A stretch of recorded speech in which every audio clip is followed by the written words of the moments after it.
Hello, everyone, and welcome back to the podcast. The start is near. I believe this is episode 11 and Friday, February 16th. And so in terms of agenda, as Marco mentioned earlier, there's two main big topics on our dashboard here. One is collective human superintelligence, which forms the acronym CHSI, which we lovingly pronounce CHISI. And we've got the whole vision for that, which we've been talking about for literally years now. And then, CHISI has sort of become, in a way, a bit of a holy grail that we can see it, we can taste it, and we get glimpses of it, like when we're here at the block party and in other awesome meetings.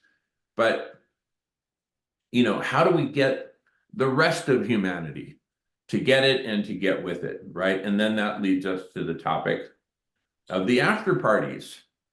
Really, there's a trio of parties: tailgate party, watch party, after party. They go bang, bang, bang, 1, 2, 3. And so we can do whatever we want with our agenda. My always burning urgency is how do we get this whole thing to take off and spread like wildfire among the rest of humanity? Since we've got a couple, new or infrequent visitors here, I'm going to maybe pass the microphone and let them chime in with questions, comments, inspirations, and then we can kind of take it from there. So passing the feather, and I see Sienna has a hand raised. Go for it. Sorry, my phone has so many, just too many options sometimes for my thumb. You've got this, young lady. You've got this. Hi. I just wanted to say I appreciate being offered the opportunity to speak here. I am not. I was talking to Madness for a long time last night, and Hope and I have had very, very deep conversations about kind of how to move forward with. Sorry, my kids are all getting home from school right now, so I'm probably going to have some visitors I may have to mute. But I apologize. Yeah, my philosophy on this is kind of a now that we have social media, we have X specifically that offers this free speech platform. And I like to think in the connectivity of minds as, like the internet is to tech, the mycelium network, and like the Ethereum, the ethereal network is for humans. And what I was talking to Madness and Hope about in the past is kind of the idea of transcendental meditation. When meditators get together, their intentions, their shared meditative intentions can impact, I think it's like a multi-mile radius around them. With positivity, with kind of lifting the frequency, changing the tone, changing the, just the mood of the day or the weekend or whatever it is when they do this mass meditation. So I kind of tapped into a profound spiritual experience in 2019, and messages just started coming to me. It's like, okay, all of humanity is going to collectively go through a very catastrophic event. I knew that. I wasn't sure what it was, but I knew that something was coming. And I remember asking for the world to shut down for 2 years just because my life was far too overwhelming. I was a caregiver to just too many people, and it was too much. So when COVID hit, it was a deep time of reflection for me. And I started, kind of doing deep dives on these kind of messages that were coming to me. And I'm not a religious person. I just wanted to make that very clear. The messages, I just consider them channeling. But they were very specific about how to kind of correct the course of humanity, change the trajectory from one of division and polarization and chaos and uncertainty to one of more harmony, balance, and homeostasis for the whole. And it was a big concept, but I was just certain that, I was like, oh, I asked for the answers and the answers appear. And eventually I will meet the people, because I knew that something similar was happening to a lot of people in the world. I'm like, and eventually I will meet this group of people and we'll start having these conversations, and all of it will just be, here's the problem, let's find a solution. And that's kind of where I am right now. I'm just a stay-at-home disabled artist mom. I have 3 kids, and I'm a caregiver to my mom, who is also an artist. She was an illustrator for USA Today for over 30 years. But both my parents were, like hippie artists. I grew up in a very kind of eclectic, I don't know. I grew up in on an old hippie commune, basically, for the most part. So but then I had a very crazy life. I don't know. I just feel like my life has kind of always been pointing me in the direction of trying to be eventually becoming kind of a problem solver for the human condition, and also the systems that keep us tethered, kind of to the archaic principles of the past that may not still benefit us, which, I don't think they do. So I live right outside of Washington, D.C., and I apologize for speaking so long. I'll wrap it up here quickly. You're fine, I've worked Sienna. No, in, no, no. Sienna, you're on a roll, and please oh, take your time. Talk for as long as you, oh, and welcome James joining us from Cork, Ireland. And please, Sienna, seriously, take your time. okay. Thank you. I appreciate that. So yeah, Hope and Madness know a little bit about my backstory, but I think my whole life I've been kind of leading up to, and, in some ways preparing for, a specific mission and then in 2019, it kind of landed in my lap. I mean, it was literally like, everything in my life changed in an instant. And I started understanding things. I mean, very, very complex concepts that would never even have entered my radar started making sense. I started connecting dots that, would never even have been something I was interested in. But I was like just absolutely obsessed with knowledge and information that kind of, all cumulatively came to the goal of bettering humanity. And I'm thinking, this is obviously something that I have been tasked with. I don't know how else to put it, because I'm not an educated person. I am a very insightful person. I am a very intuitive person. I have very high IQ and high EQ, but I'm self-taught and self everything. So I'm looking for, sorry, that was a dog bone.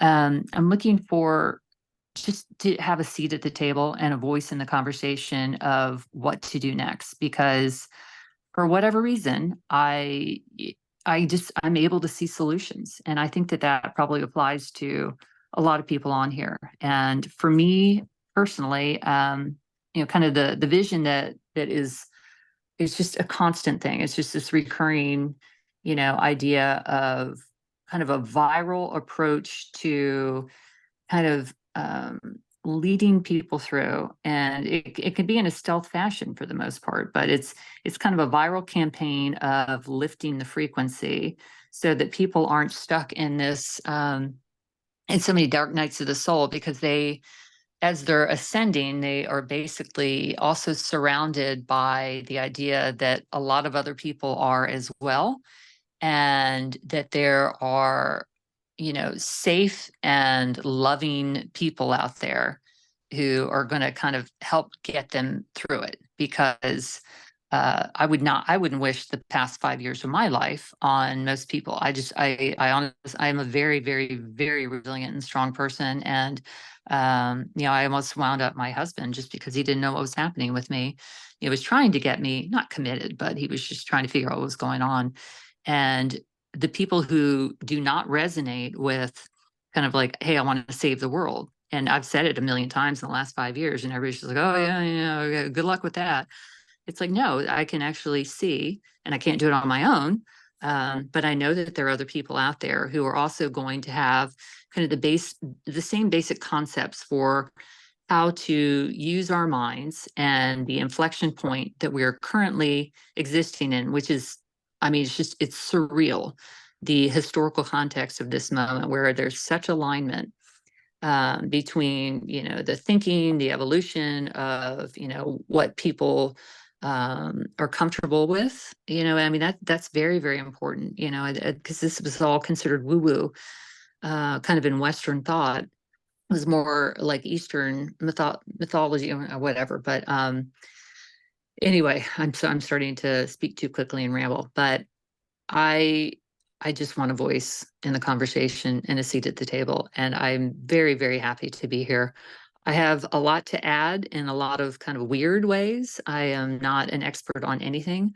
I am a student. I'll be a student till the day I die, but I do have um, just a very, very high connection with source, is what I call it. And I download a lot of very relevant information for this topic at hand. So that's kind of a short background on me, or not super short, but I just wanted No, to thank that you was for great, the Sienna. platform.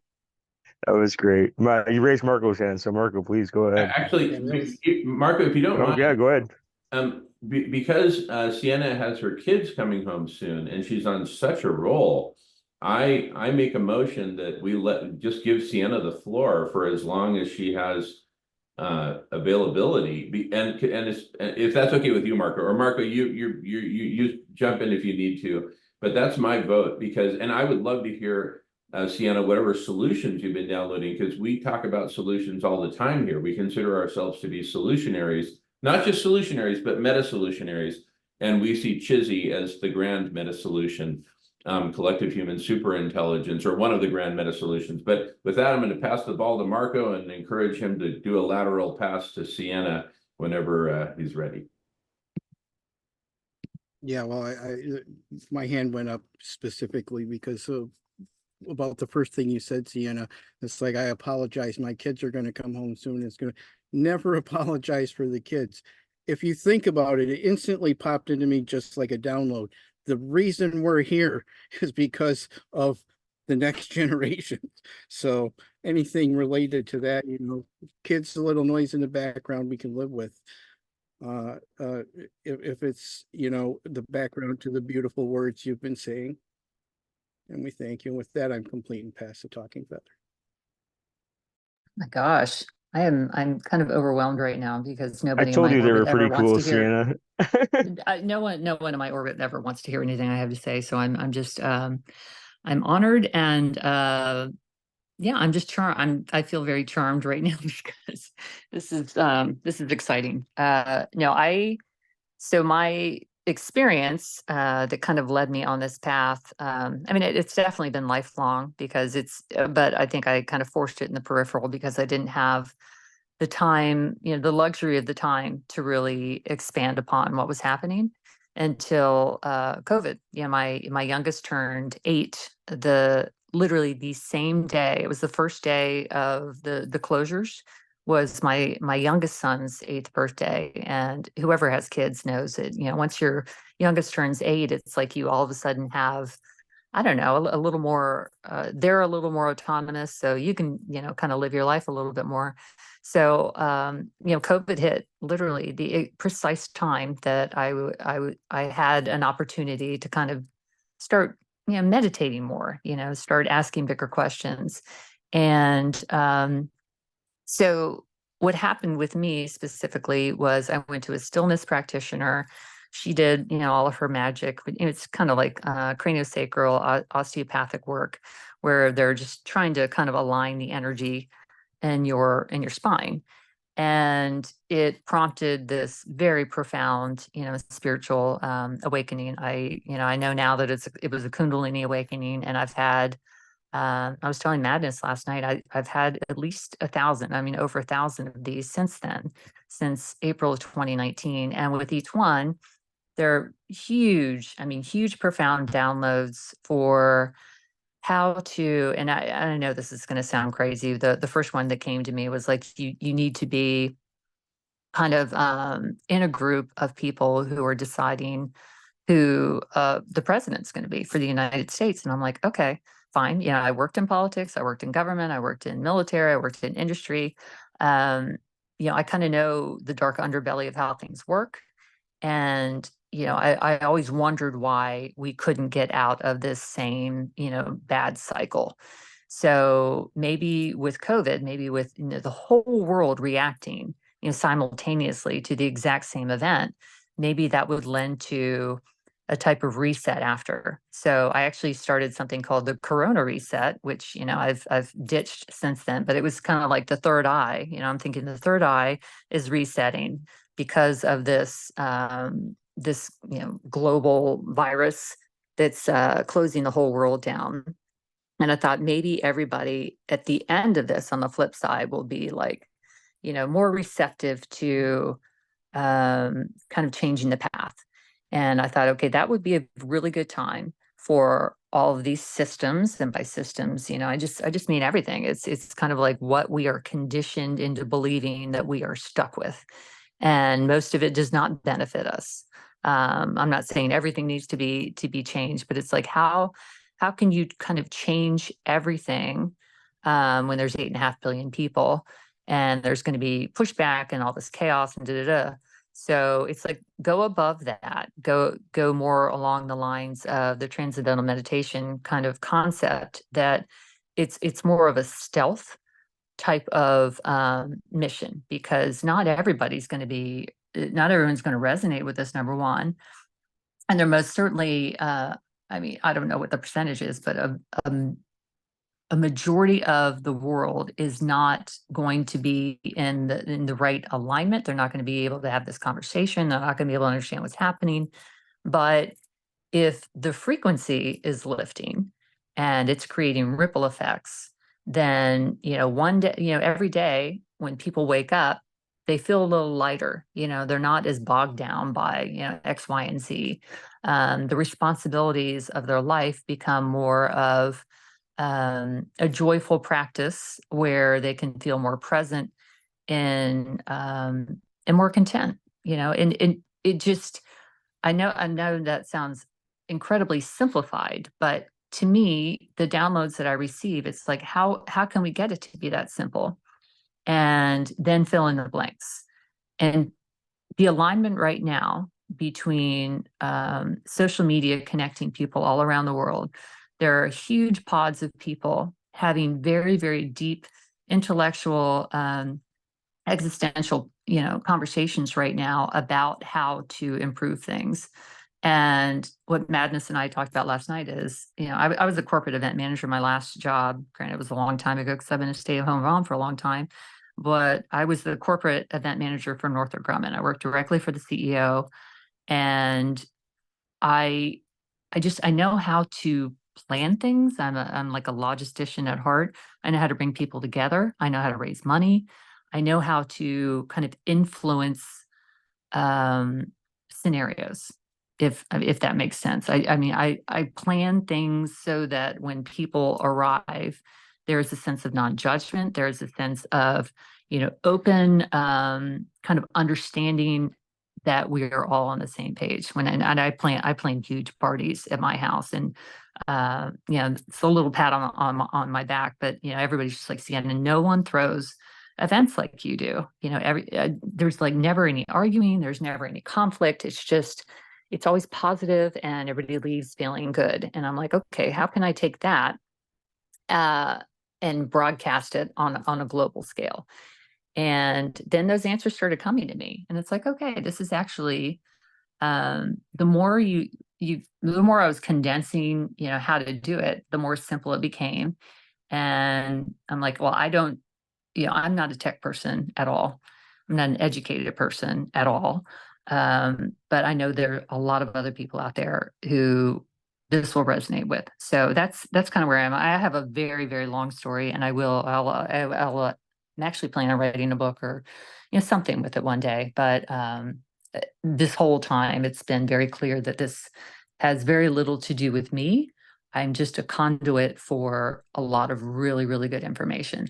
So I'm super humble. I have no personal agenda. I have nothing to sell. I have nothing to gain. I'm like in the kind of the twilight years of my life. My husband and I are about to retire in a mountain town of 400 people.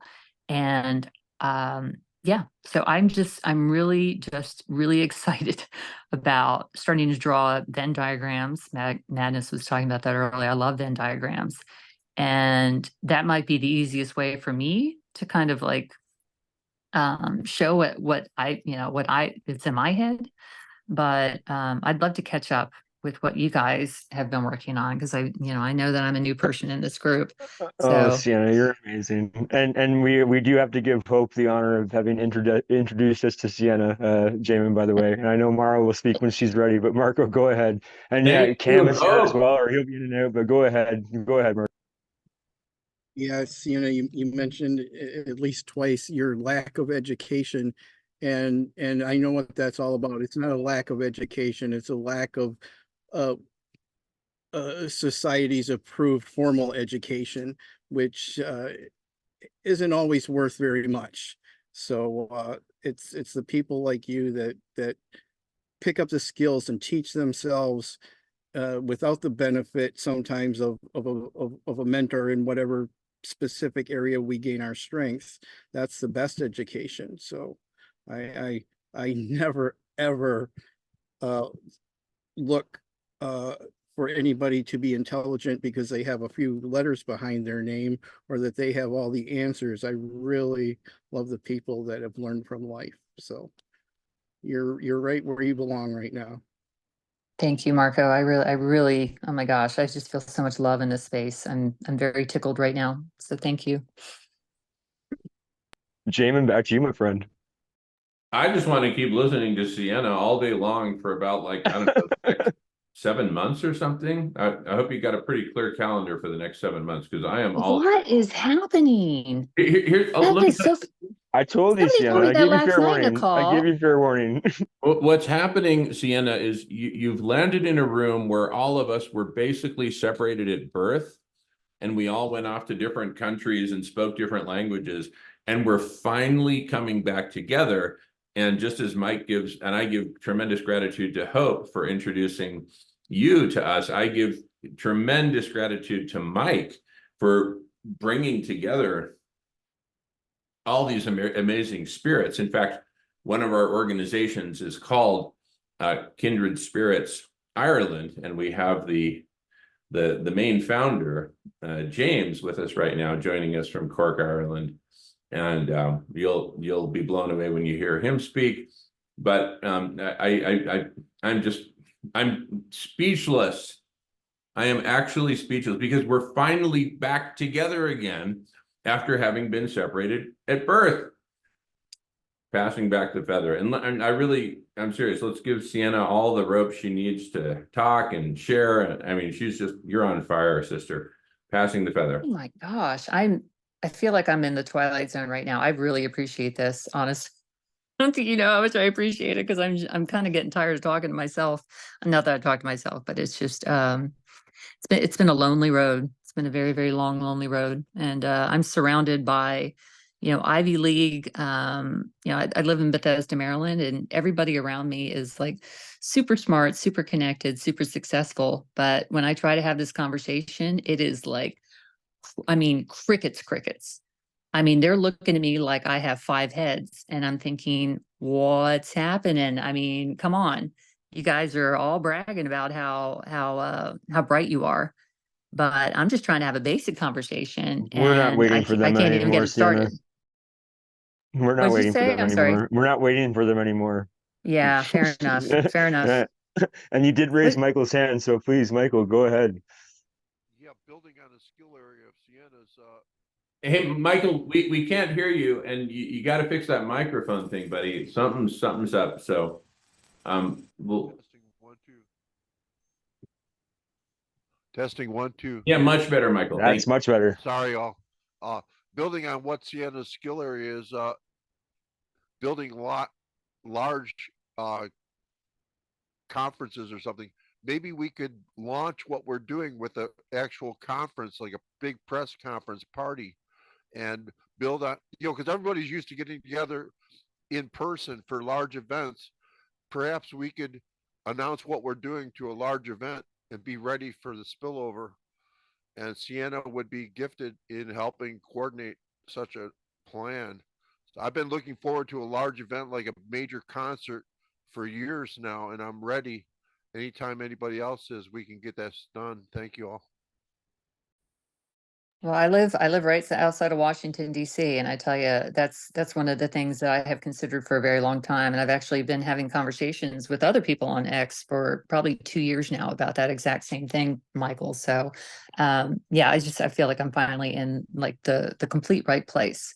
Because the only thing that's hindered me in the past is the egos of the people who I was working, trying to work with. It would just, I'm like, listen, we all need to be on the same page. And this is not, I'm not looking for a pecking order. I'm looking for collective, conversation. So yeah, again, just thank you for the space. This is awesome. Hope, go ahead, please. Thank you, Mike. And thank you, everyone else that has been speaking here today. Yeah, let me see if I can take my hand down as well. But yeah, it might just stay up there for a second. So Michael, Brent, what you're talking about is something that I'm already doing. So it's called LiveFest, and it's for Listen, Interact, Vibe, Evolve for every single technology social media conference. But it'll expand both live and online.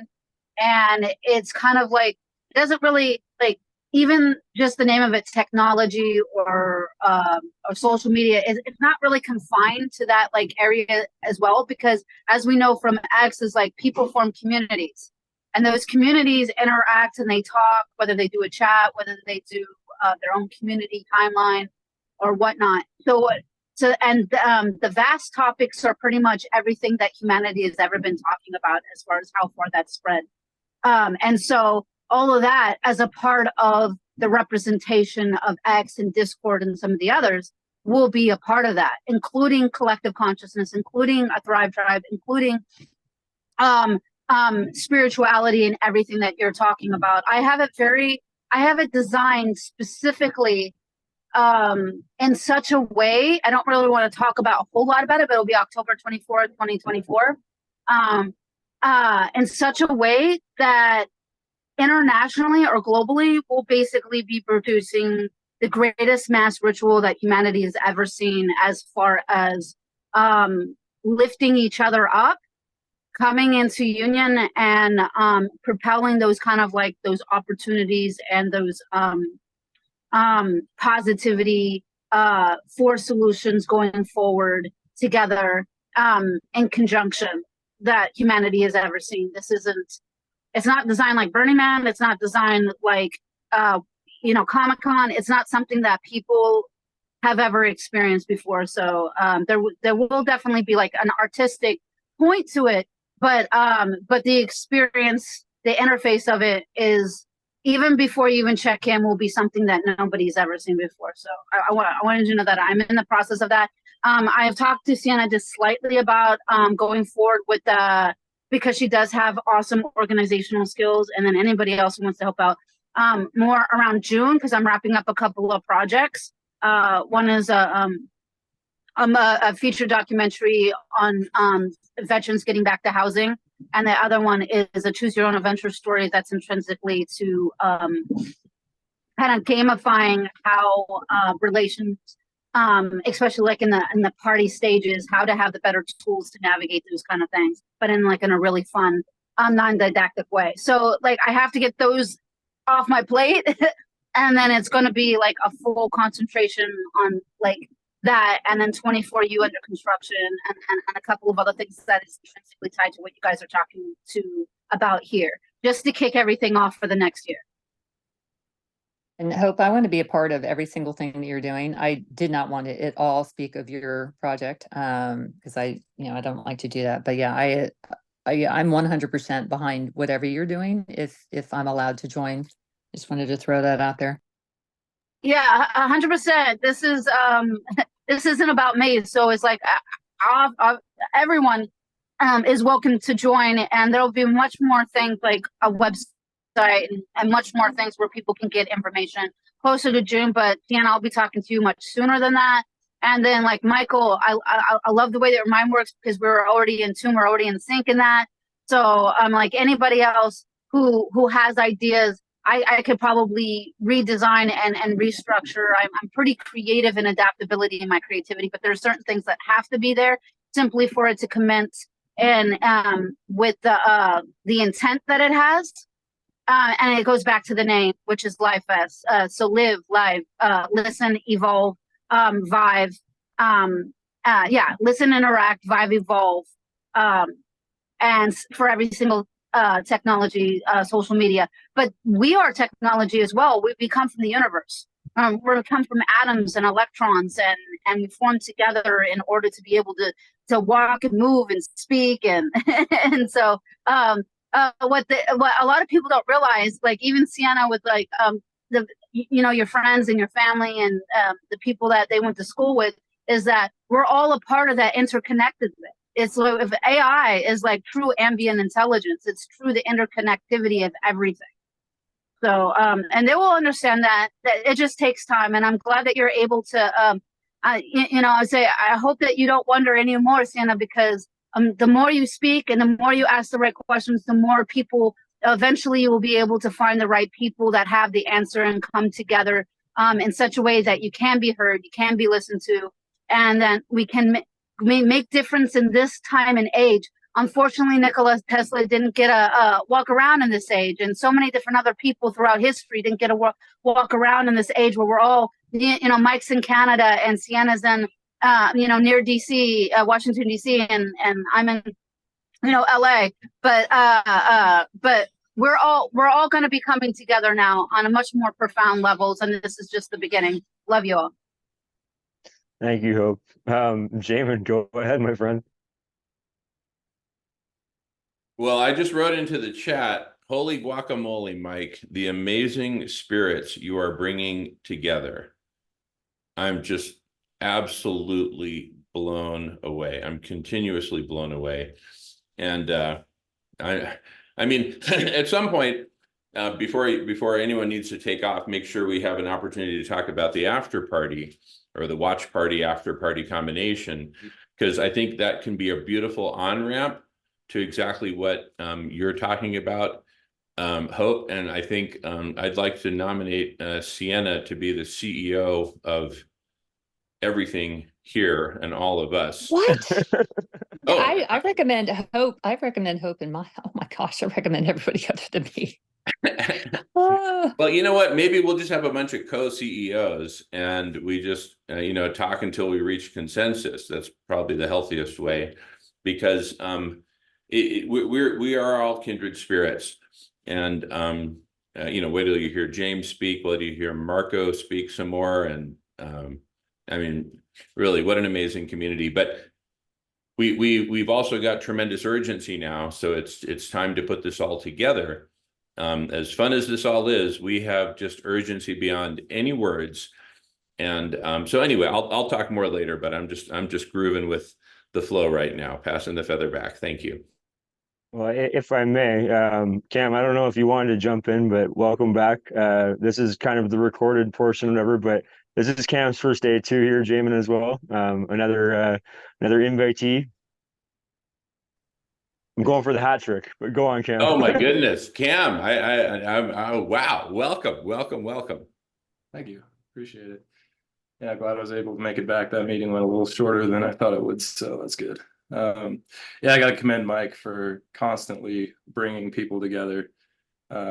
He's been doing that since the day I met him, and I've met an amazingly principled and well-rounded group of people because of his efforts. So thanks again, Mike.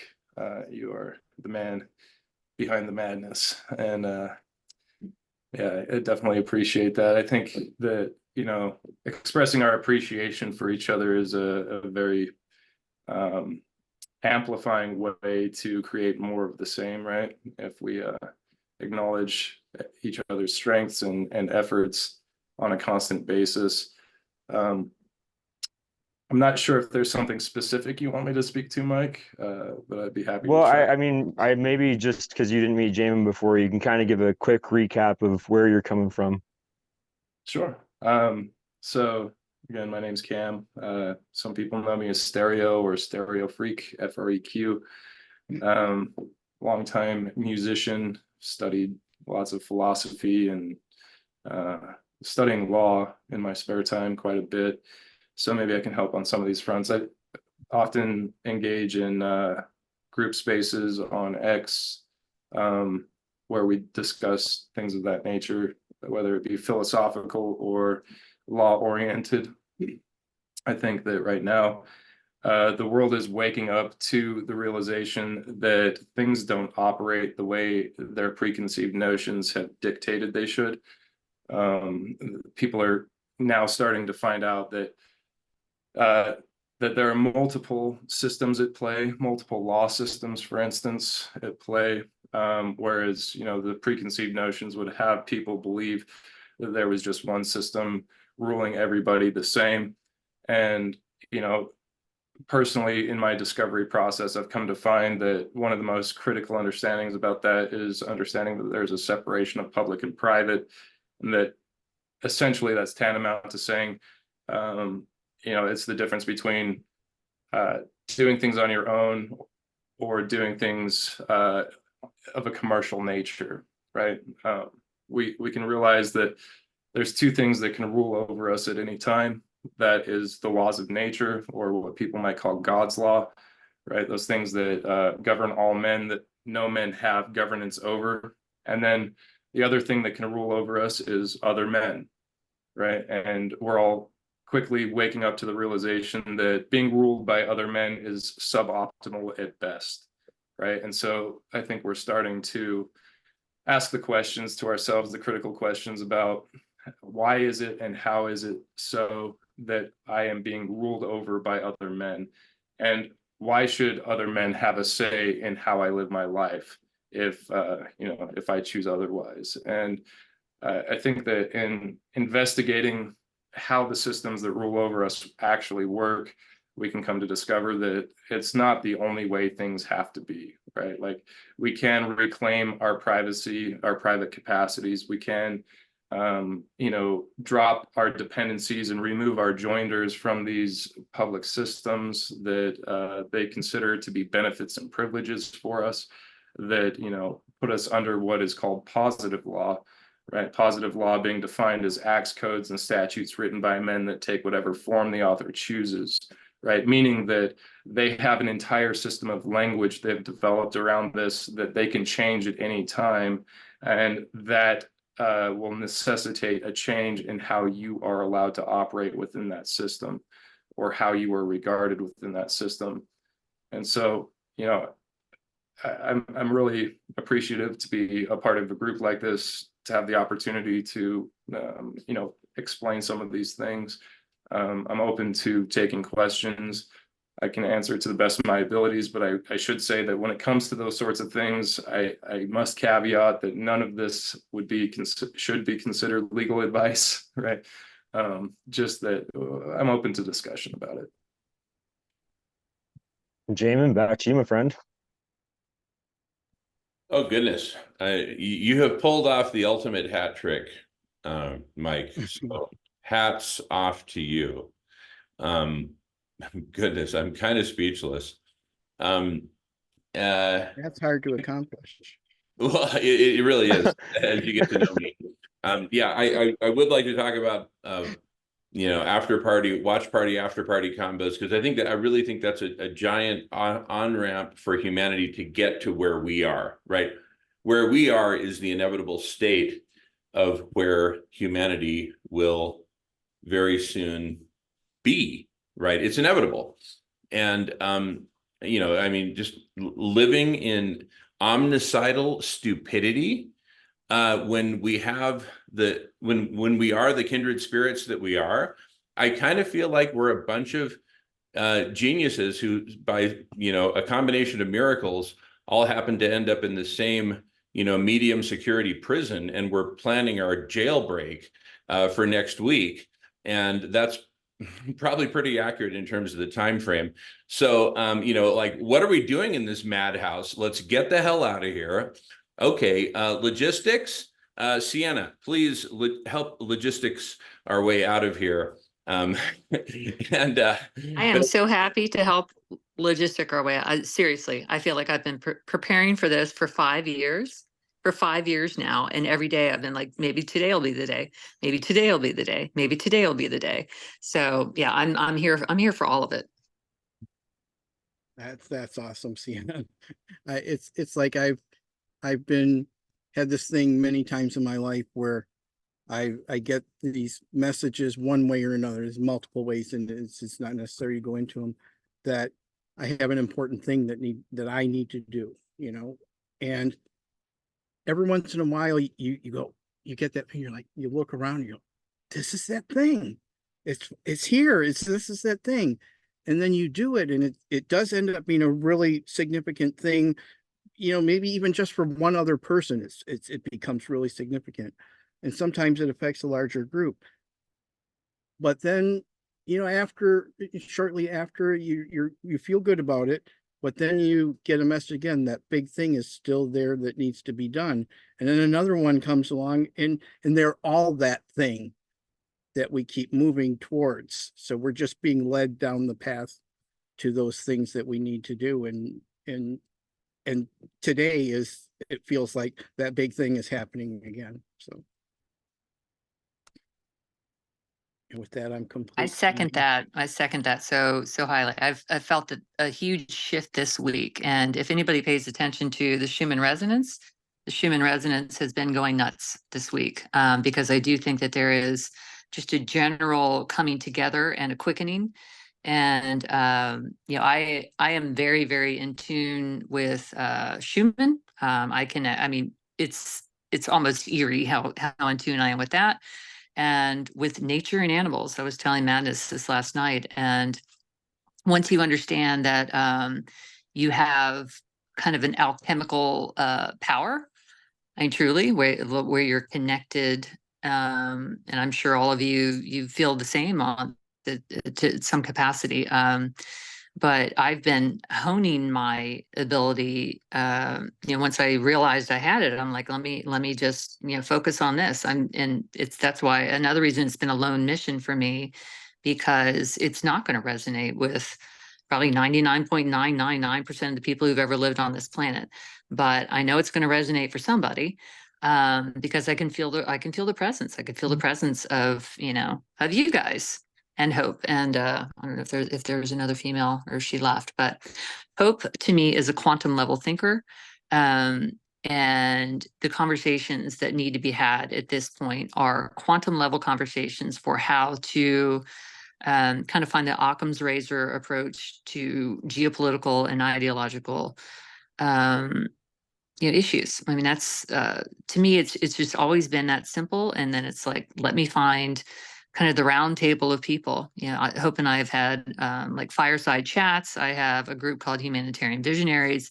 She has all these brilliant groups of communities, and it's like, eventually there will be enough momentum. And I think that that's what's starting here is enough momentum that we can start having the conversations towards real change. Because I worked at very high levels of politics and government, and it's just a system that's set up to kind of everybody goes in with these very virtuous ideas, and then they get kind of pulled into, people call it the swamp. DC is the swamp. I worked very directly right in the middle of it, and until the thinking changes, it's just this repeated cycle. But yeah, I do see very easily how to break that cycle in a way that is not too chaotic for people. So that's my hope and moving forward. Sorry, I don't mean to take the mic so much. I'm just so excited. Yeah, you're fine. Don't worry. You're excited to just have people fine. to You're talk just to. fine. Okay. Marco, do you mind if Michael goes first, or did you want to throw in something clerical? I kind of lost my train of thought here. I didn't write that one down. So go ahead, Michael. It's Yeah, okay, thank- Michael, go ahead, please. Yeah, excuse me, Sienna's reference to channeling brings to mind the late great poet James Merrill, who talked about there being no accidents in a channeled work called The Changing Light at Sandover. He used a board of letters and a China teacup to take down a national book award winning book, and talked a lot about no accidents. So I feel like that our circle is kind of like that. And I appreciate you bringing that up because we all bring so much to the table. It's pretty astounding. I really appreciate you all. Thank you. Thank you, Michael. Marco, did you remember? Should I pass it back to Jamin? Yeah, go ahead, Jamie. All right. Well, let me just talk a little bit about the vision that we, probably all of us here, probably without exception. I'm just getting to know, a few of us here. But the vision is a vast, growing, and unbounded number of parallel conversations. This is probably the highest level of conversation I've ever been in. And that's saying a lot. I'm 55 years old and have been around the world and, was corporate strategy manager at Microsoft, was the youngest executive at Cemex of logistics development. So, I've schmoozed with, countless, billionaires and corporate CEOs and government folks and presidents and you name it. And this is probably the highest level of conversation I've ever been in. That's saying a lot. Now, having said that, there are myriad parallel conversations, which, if not equally important, nonetheless critical, right? And so imagine literally millions of parallel conversations such as this one, where people can cross-pollinate, right? Cam might get a zap that there's this meeting of legal geniuses, reconfiguring the whole, philosophy of governance. And he's like, hey guys, I'm loving this conversation, but I'm really being pulled over here. I'll be back in 15 minutes. And then he gives his download over there to the other legal geniuses, and then comes right back here. And likewise, people are cross-pollinating all over the place. And if you think of each such conversation as a glorified neuron, right? And this glorified neuron of the 10 of us or whatever is just firing all over the place every second. And then imagine that thanks to technology, excuse me, we now can literally stream. I mean, we're broadcasting this conversation, we're recording it, we're transcribing it. And all this is happening in real time. So, the Chat GPT-like technology can be constantly digesting all of these millions of transcripts in real time and making connections that might take us months to years to forge on our own, but they can do it instantly. And so with that, think of all these millions of glorified neurons, mega neurons, as constituting something like a planetary brain. This is our birthright, right? And of all the trees that had to get chopped down, or didn't have to, but got chopped down in order to get us to this place technologically, and all the oil that, again, didn't have to, but did get pumped out of the ground, and all the silicon and everything else that got us to this place, let's make it count. And let's use this to form this, what I refer to as collective human super intelligence. Super intelligence is really one word, but the acronym CHSI forms the lovable pronunciation CHISY, right? Let's make CHISY happen. Once we do, again, there will be, of those millions of rooms, there will be thousands filled with legal geniuses like Cam, but no one is exactly like Cam. And that's exactly the secret sauce. None of us each of us is totally unique. So, and thank goodness for that. So now, you know, the legal geniuses can get together with the logistical geniuses and say, all right, here's how governance should operate. You know, the universal laws of nature being the supreme, not, you know, some dude on an ego trip. And so with that, we transform governance. And, you know, politics is not a bad word. Take it back to its original roots from ancient Greece. It's people coming together to sort out our collective affairs together. There's nothing wrong with that. And there's everything wrong with how humanity has done it so far, with a few exceptions, mostly in the First Nations, the indigenous communities that follow the laws of nature, et cetera, most of which have been exterminated for exactly that reason. So the way I see it is, because most of the planet has something akin to freedom of speech, and we've got Zoom and so much technology and social media, et cetera, now we can finally come together and put together this planetary brain, essentially, and I'll defer to Cam on this, but essentially without getting busted, right? They can't kill all of us, or can they? But anyway, so that's the big picture. I'll talk more about the on-ramp to that I see, which is the after parties, but I'll get to that a bit later. Passing the feather. Thank you. Cam, go up friend. Yeah, I think, yeah, you're getting at exactly what people need to start considering, right? Which, like, we have to look, and I said this earlier, but now that the session started, let's say it again, we have to look to the principles of things before we look too deeply into the circumstances of them. Principle coming from the Latin word principia, meaning that which comes first, that which is primary, right? Immutable. It does not change ever, right? And so we can rely on our understandings of principle. And all law systems are based on sets of principles. I mean, one of the best ways to acquaint yourself with how they work is go read maxims, right? Maxims will tell you a lot about what you need to know about how things actually operate, and why they operate the way that they do. But, you know, when it comes to studying the principles of things, like I said before, he who understands the principles of a thing cannot be fooled by the circumstance of a thing.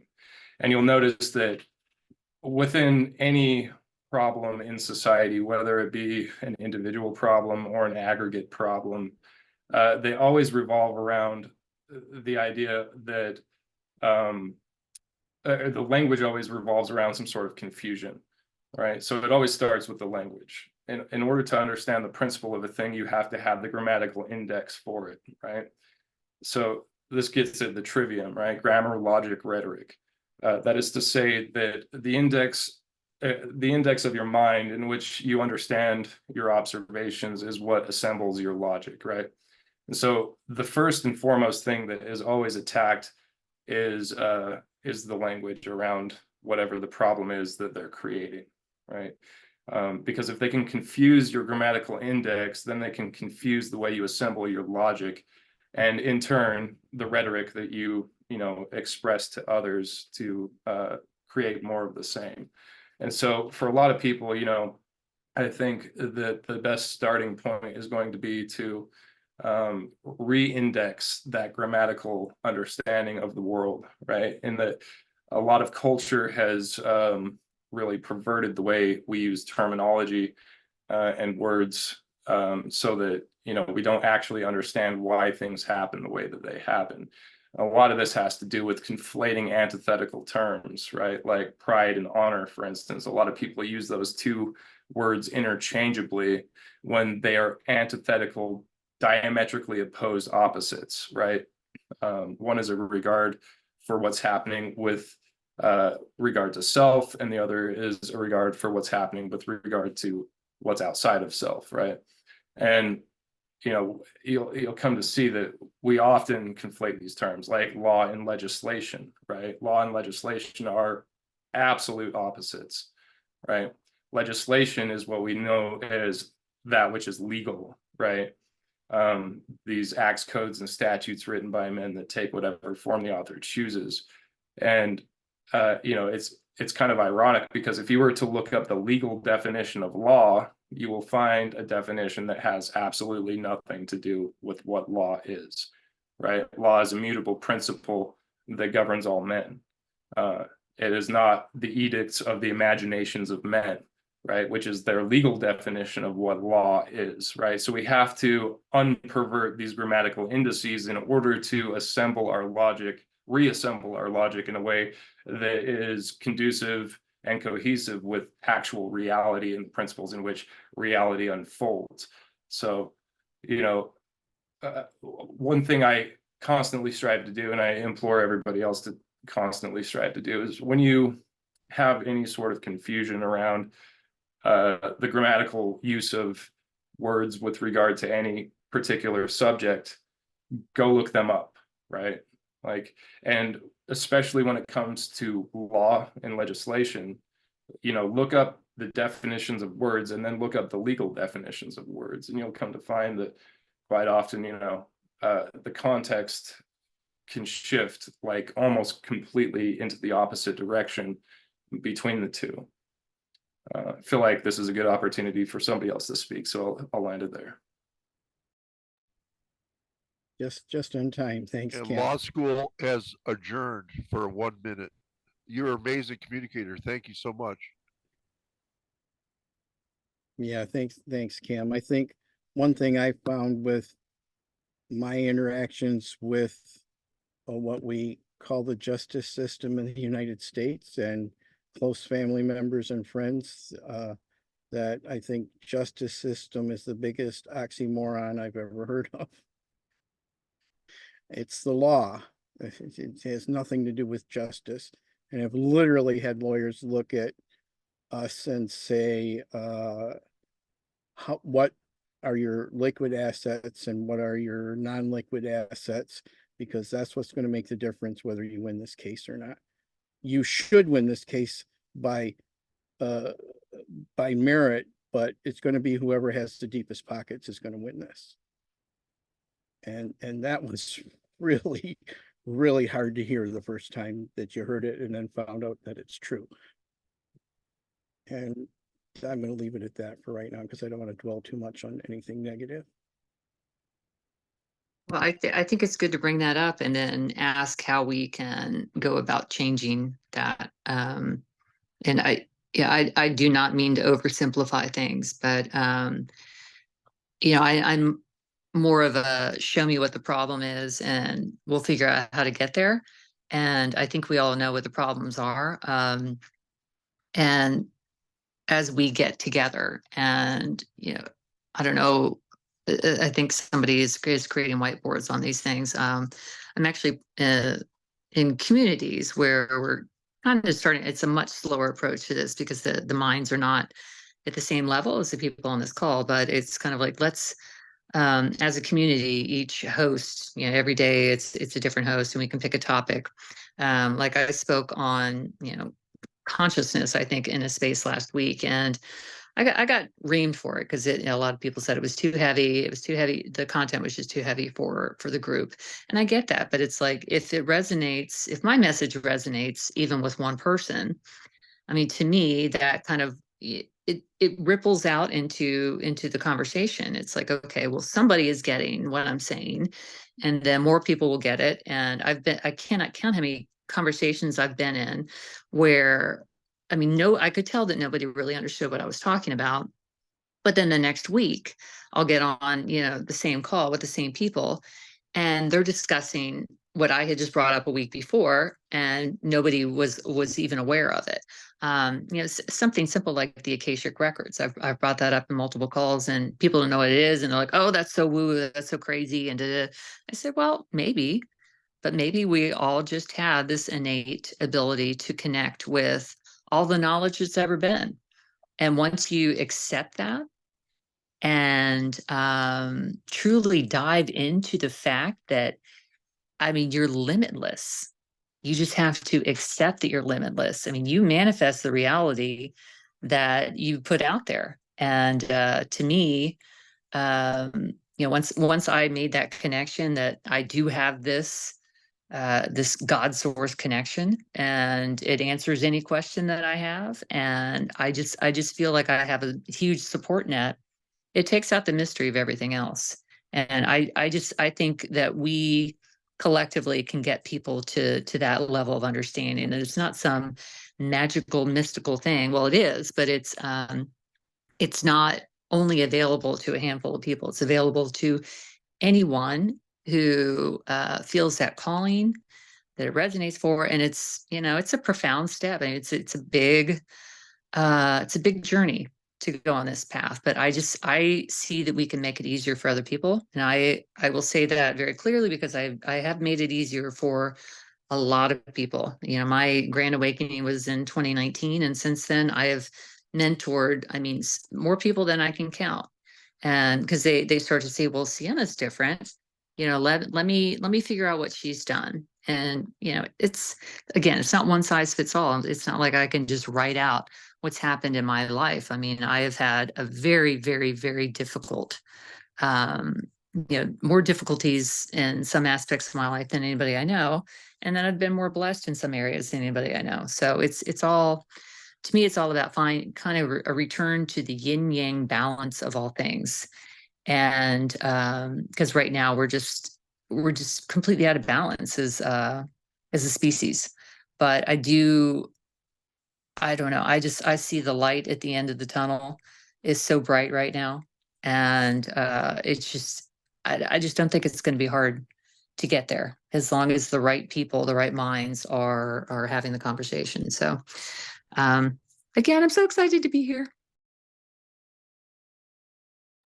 Yeah, building on Cam's legal discussion, I wonder if there is a kind of an organizational legal system that our circle of conversations, Chizzy, could be a part of. I'm just dreaming that we could all be bound by a singular purpose that we could build up and create something very powerful as some of the other organizational things that we've referred to as the strength of our circle. I find it real powerful and valuable, but not to be a greedy valuable definition, but more of a growth oriented bonding kind of a system. I'm just putting that out there. Thank you all. Hope, you've got your hand up. Yeah. Thank you so much, Marco and Sienna, Cam, and Jamin. Everyone here speaks my mind on things that I've been talking about for years. So it is very exciting that Mike put with all his energy and effort and work was able to bring us all here together today, because like everything I'm working on is what you guys are talking about. So about 6 years ago, when I was seeing a lot of different fallouts, and just a little bit about me, like when I was younger, I saw a lot of pattern sets, and I could pretty much predict. It started off slow with like predicting sets within what my teacher was going to wear every day, to so good that I can never see a movie and know every word line for line. And then the pattern prediction sets started evolving to I could see 10 years ahead. And I kind of like for 25 years was like, surely other people will get this. Surely people that are smarter than me, more powerful than me, more connected than me, richer than me, they're all going to step up, because these things are obvious pattern sets. And I assumed silly like that these things were obvious, because one thing that I did recognize is that there are tons, just like everyone in this room, there are billions more that have big hearts, have big minds. It doesn't matter if they come from the streets or they're the next CEO of the next big thing, whatever. There are people with big hearts, big minds that don't necessarily know how to get together, but I was confident that that was going to take place. So for 25 years, I let everything go, and I let like I call it my other dragon take control. And that was being an artist and just being able to like write poetry under the moonlight and just like let the world go. and then like 6 years ago when I could feel the boom of what the next few years was going to be. I choked on it. I choked on everything. And this is just like maybe a year slightly before the whole virus thing and the world shut down. And I choked so deeply that people around me know that that I had a hard time because I couldn't forgive myself, because I watched people build for 25 years, and it was in such a way that instead of getting people through the next crisis, which leadership does that, it did the opposite in a lot of ways. And I couldn't, there was nothing I could physically do to stop death, to stop pain, to stop suffering. But I knew that if I had started 25 years ago, I would have been able to put things in set that would have offset some of those things, because I could see the plan so clearly. And but I didn't think that I was anything worthy of anything, and so I didn't even begin. And you know, maybe I would fail, maybe I'm gonna fail now, but the thing is it was about not beginning. And I still don't think that I'll ever be able to forgive myself, but I am excited because I do believe that at the same time that we can beat ourselves over for the entire expanse of what humanity has ever done, or we can get excited like we're doing now and come together and to be able to make these things happen. I look forward into the future of talking to you guys more deeply on what that plan was. The 10 businesses that I was starting, the projects, especially the very first 3, everything was on a timeline scale. So that's why Life Fest and my documentary on suicide prevention and human thriving first, because that was the blueprint, so that everybody, one, can see how they can do it and we can thrive, especially on the legal level, the food level, the supply level, the medicine level, on all the levels that encompasses humanity, and beyond, very much beyond. And then show how it's practical through the toughest things. And so like originally I had it for like Uganda with the child soldiers, and then but everything started, and I knew how to cover a couple of the wars, but since then 3 known have sparked up, 5 others have sparked up that are unknown, and then there's going to be more ahead. And so I'm restructuring the documentary around that so that people can see in real time how that's possible. So it's not just something we talk about, it's something they could actually see and start implementing within their own systems that exist, because each system is different, that people have to deal with.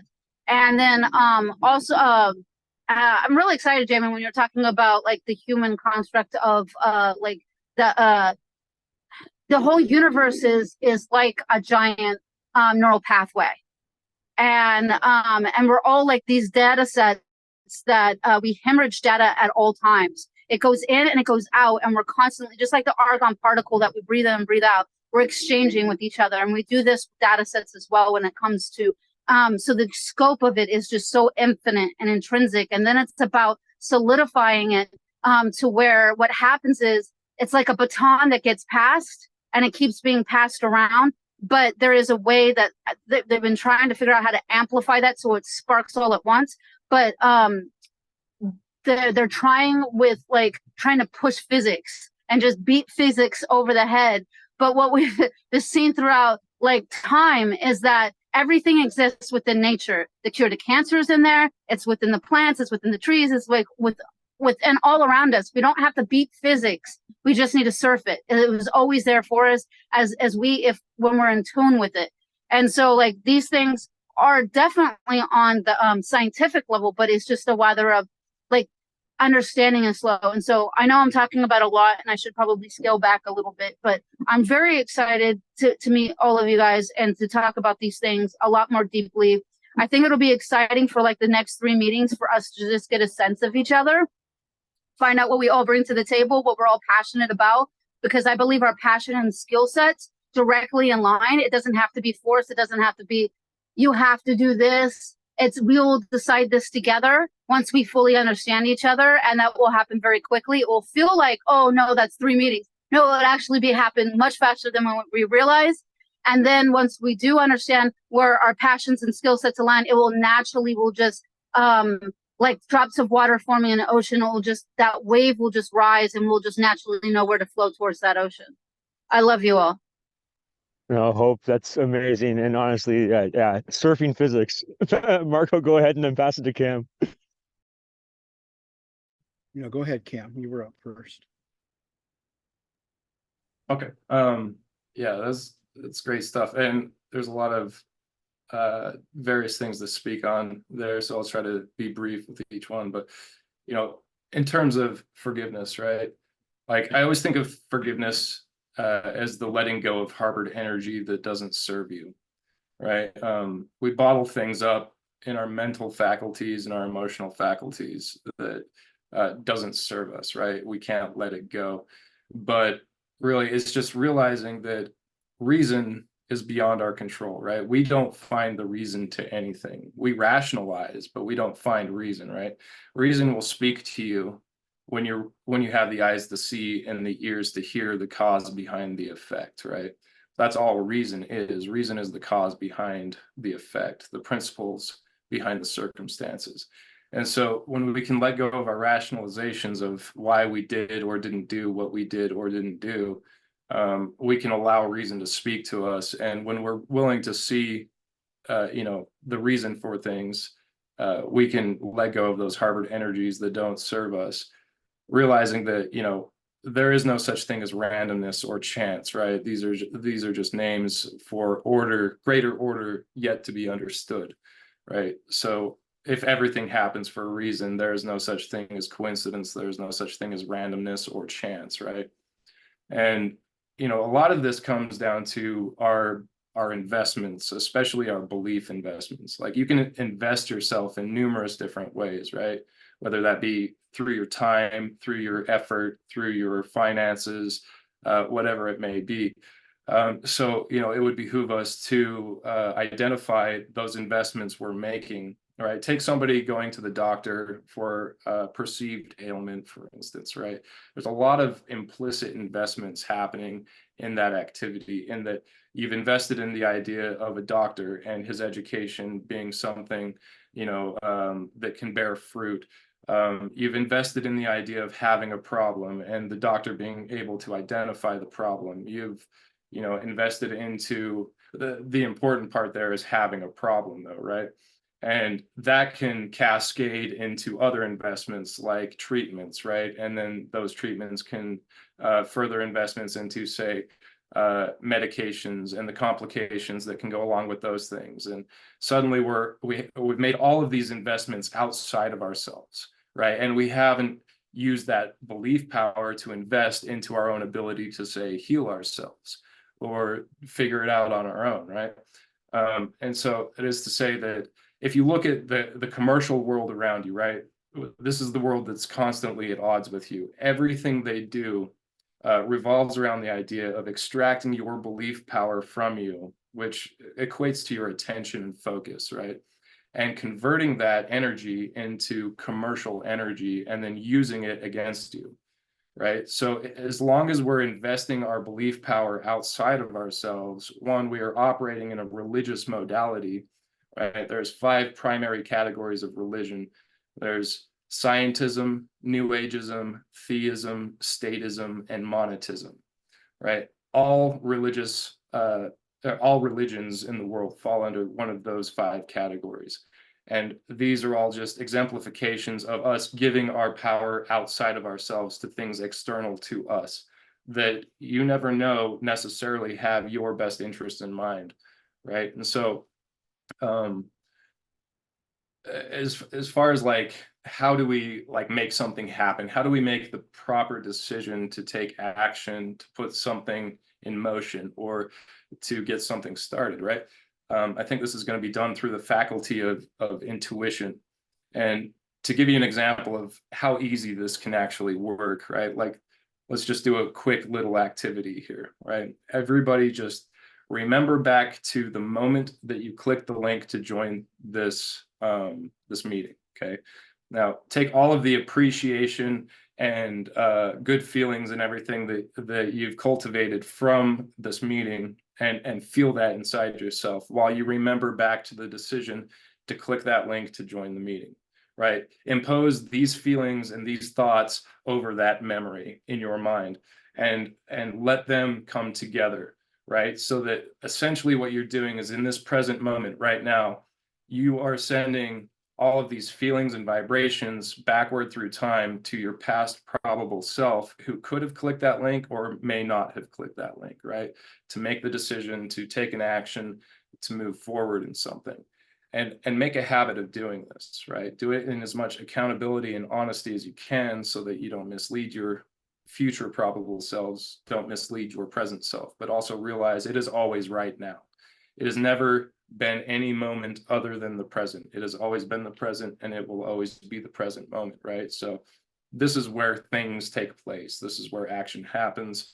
This is where principles manifest into circumstance, and decisions are made only in this moment, right? So if it's always right now, then feeling all of this right now is the same as feeling it when you decided to click the link back then, right? So that's what I wanted to share with you. I appreciate the opportunity to speak. Thanks.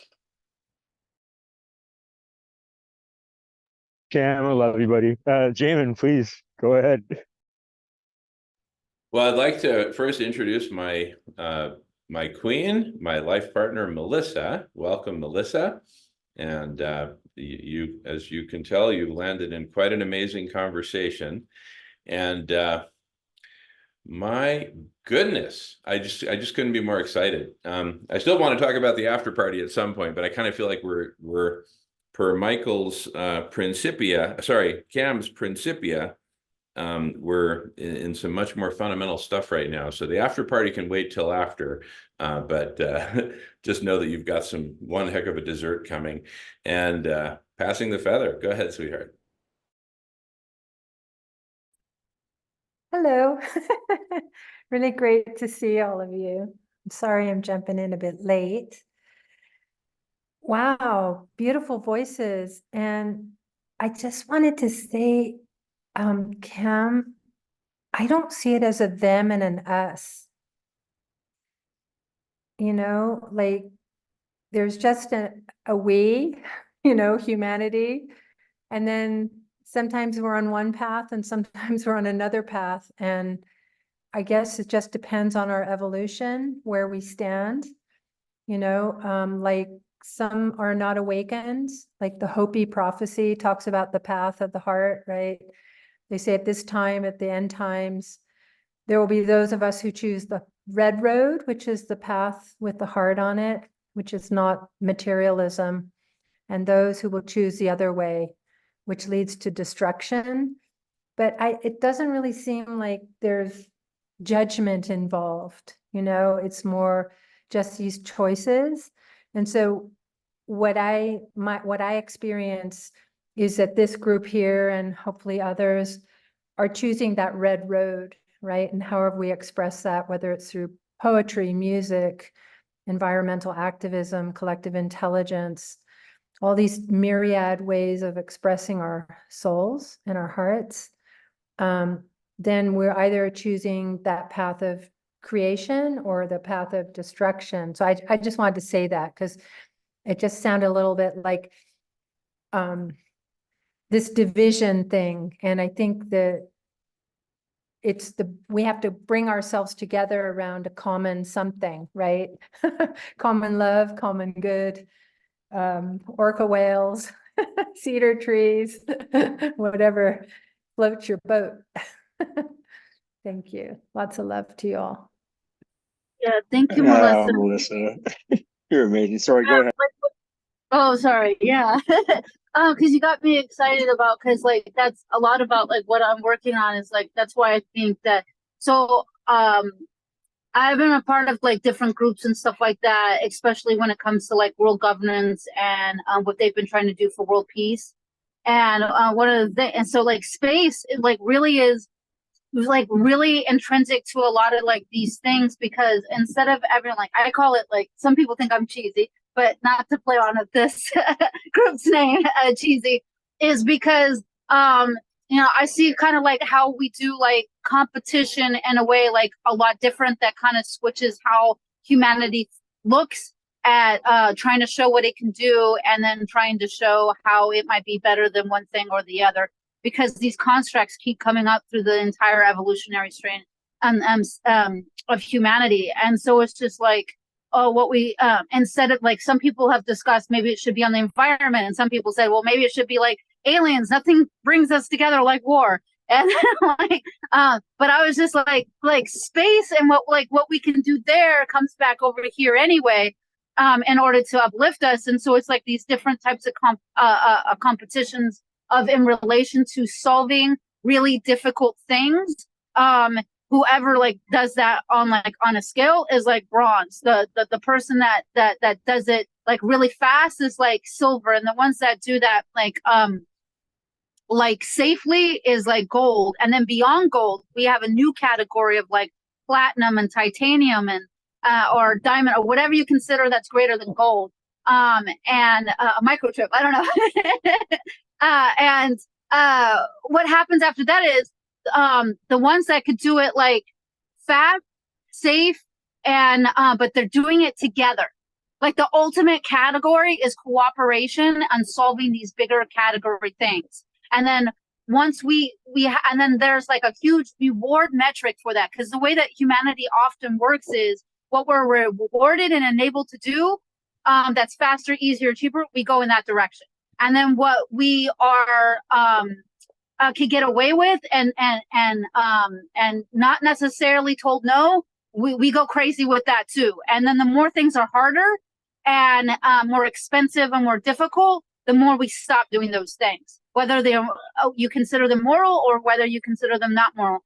They go towards what is not as difficult, not as expensive. And so what it's about is about creating these kind of dynamics on things that in a way, in a language that humanity understands cross-culturally, across sex, across everything. There are components that humanity already has a language set for that. So when we do it like that, that's when humanity starts getting excited and on board. And then with the appropriate leadership to excite that, to encourage that. And then more people feel the breath of that. And then it's again like that wave, and it just naturally starts to unfold, and it starts to rise, and it starts to come over, and then that's how we start solving like these really, really big stuff that people once thought was impossible, but really was just we had yet to put our imaginations together for, which is absolutely possible because we were always here to be able to do that, and it has never been an other. That was an illusion set that we started off of when we first started evolving towards agricultural civilization set, because like when animals would come in and gobble up our babies, and we didn't have houses to hide them in the middle of the night, when we had different tribes discovering each other for the first time, and then they thought there was a limited resource, which wasn't. When one set thought that they had a better answer than another set, and there was only one way, and then they, now we're realizing all those things were actually illusionary constructs, and so it's about like we're raising that EIQ, we're raising that RIQ, the relationship intelligence, the emotional intelligence, and when we're doing that as a whole, as a humanity, then we're starting to we can be more in tandem with the technology. Instead of the industrial taking off ahead of our EIQ and RIQ, we can start catching up and balancing those sets and start working together to our highest potential rates. I just want to say, Melissa, are you hopping off? Is that what you said there? Yeah, I'm so sorry. I got a meeting right now, but I'll jump back on later. I apologize. Hey, before No, you go, it's- can I it's just great. address what you said real fast? Yeah, absolutely. Great, because I'm really glad you said what you said. Who is them and who are us, right? So I just wanted to say real quick, Ephesians 6:12, for we wrestle not against flesh and blood, but against principalities, against powers, against rulers of darkness of this world, against spiritual wickedness in high places, right? Principalities being these things that lead to modalities being modes of behavior, right? And so when we look at who is they, they are the principalities, right? They're not flesh and blood people, right? They're these ideas that infest our minds, that lead to new modalities that break down our behavior into such a way that doesn't serve us, right? So we look at like the 4 horsemen of the apocalypse: war, famine, pestilence, and death, right? These are results of things rather than causes, right? They come after, they're the measurable effects. But the horses that the 4 horsemen ride upon are what I would say are foolishness, laziness, apathy, and cowardice, right? And so those are the principalities we're always at odds with: foolishness, laziness, apathy, and cowardice. That's they, right? That's them. And an easy way to remember that is flack, right? Somebody giving you flack: foolishness, laziness, apathy, and cowardice. So that's what I wanted to say before you go. Thanks. No, thank Yeah, you, Cam. Sorry. Thank you, Kim. Thank you, Hope. I'm Yeah, sorry, I gotta go jump ahead, off. 'cause Melissa. it's- Go ahead and Mm. speak, Melissa. Reply if you like. What's that, Michael? Sorry? Reply if you like to Cam. Yeah, I had my Kim? hand up, but Oh, go ahead, I'm please. sorry. Yeah, I just wanted to say you might want to read Rudolf Steiner's work on the Aramonic influence. Really interesting. Yeah, okay, love you guys. See you later. I'm so sorry. Thank you so much. Thanks, Melissa. Go ahead, Michael. Yeah, The please. power of Cam's reference to being here now, be here now, the great Ram Dass book from the 60s.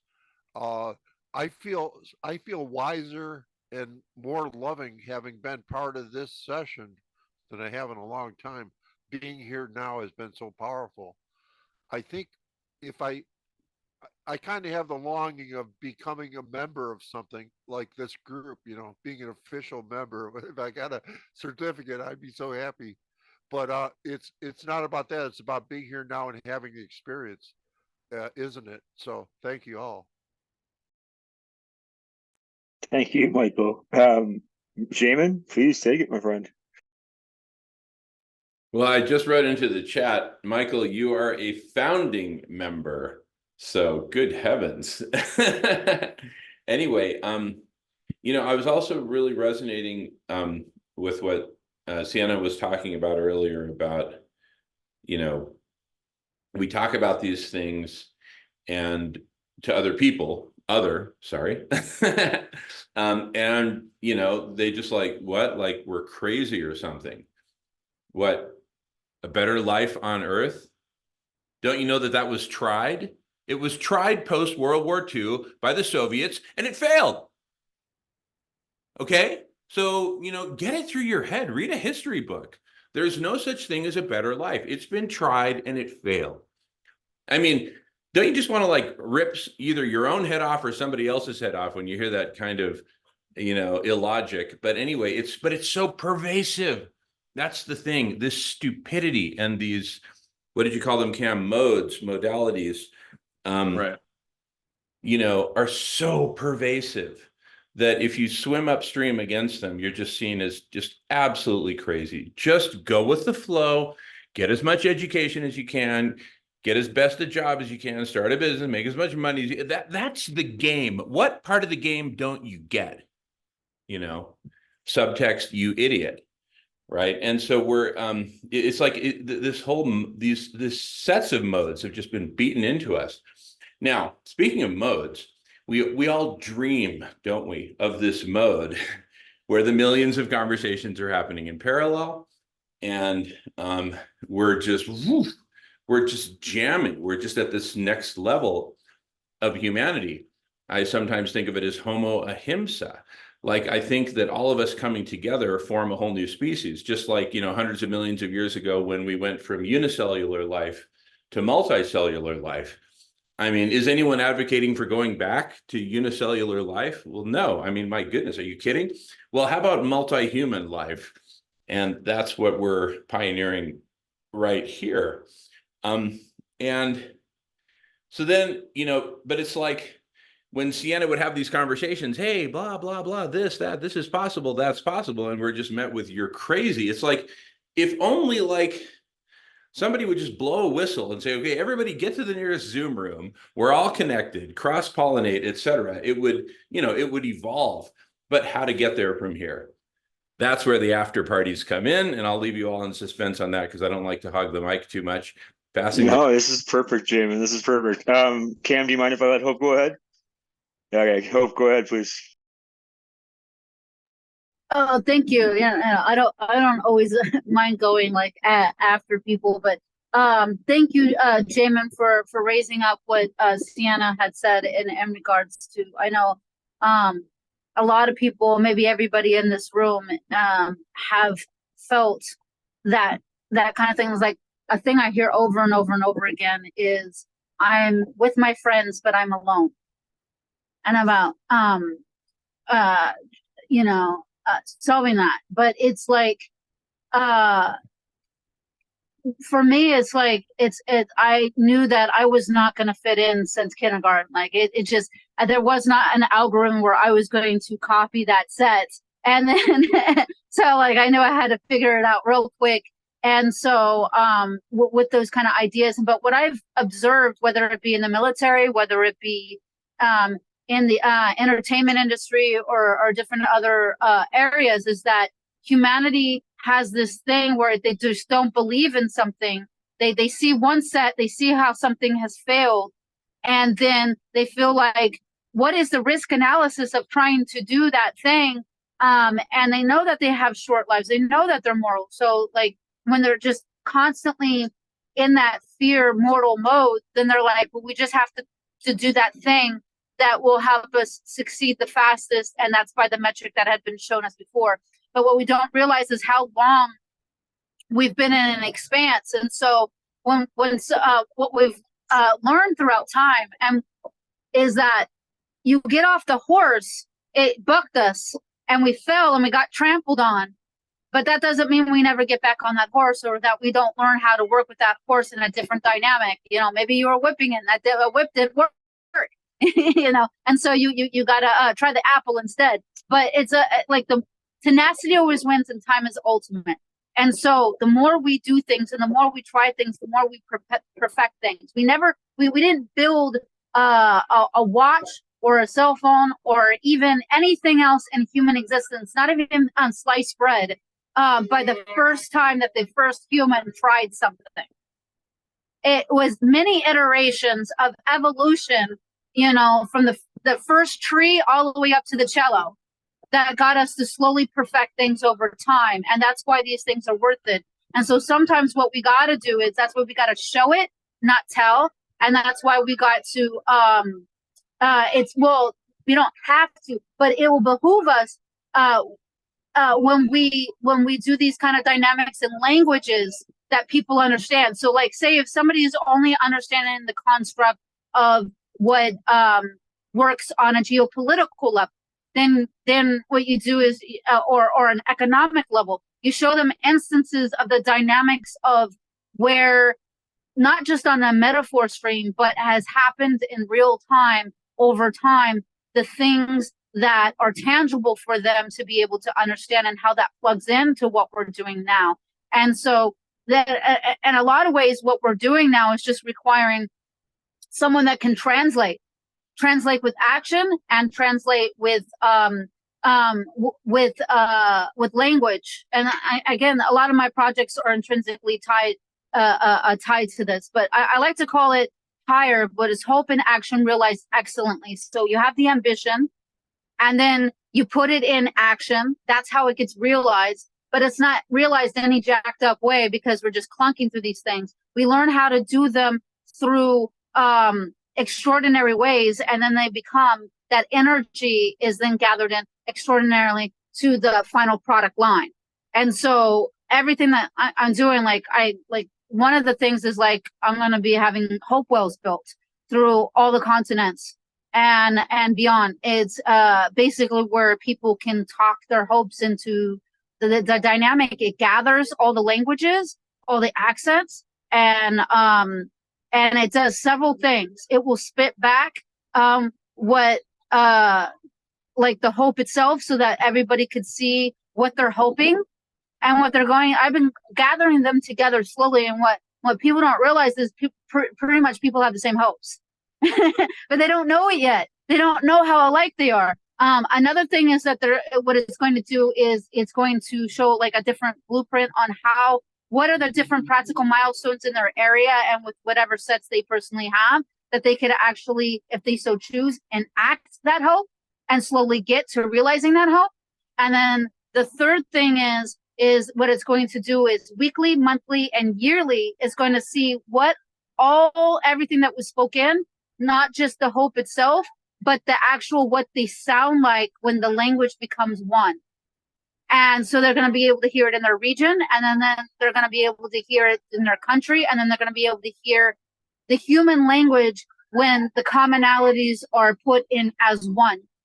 And so these are just some of the things that is putting forward, and these are like the beginnings of getting humanity deep into their unconscious to basically rewire that was difficult, we can't do it because it didn't work before, to, oh, wait a minute, we're not in its intention as we thought, we're not as separate as we thought, and these things are manageable.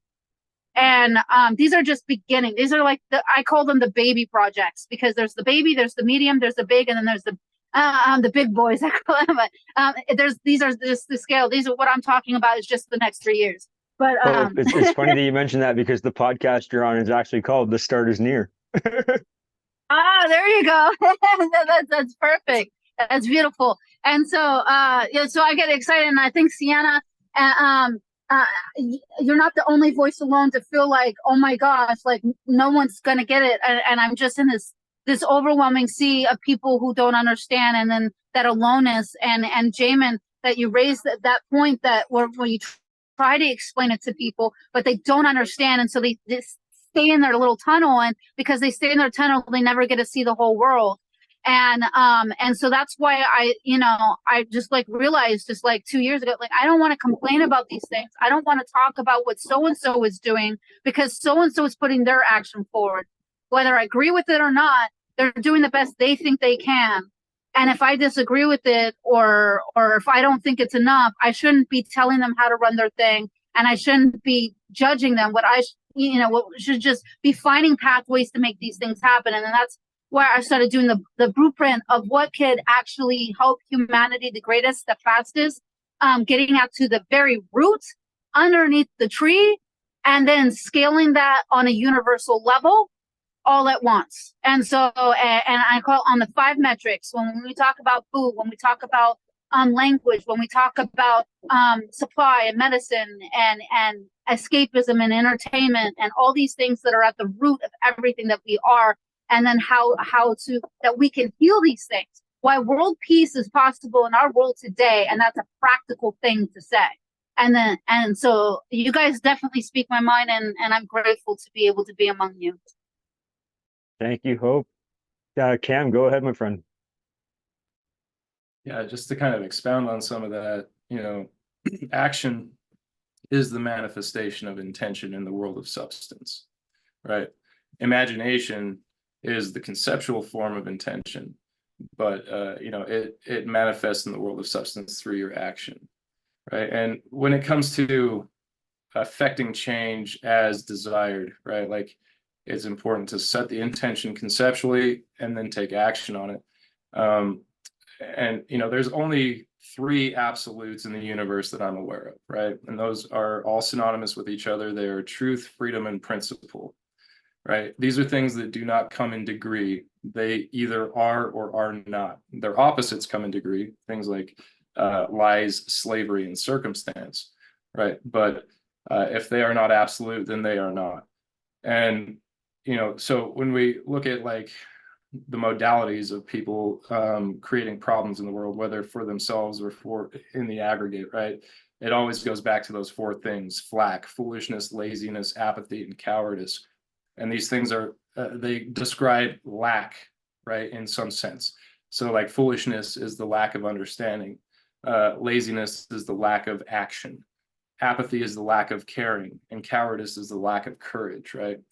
And so when it comes to these confused people that are hard to get through, this is what you're up against, right? You're up against foolishness, laziness, apathy, and cowardice. And so we have to maybe, with a degree of empathy and compassion, try to view the world from their perspective, to correct their preconceived notions about maybe what absolutes in the universe actually exist, and remind them that the only things that are absolute in this world are truth, freedom, and principle.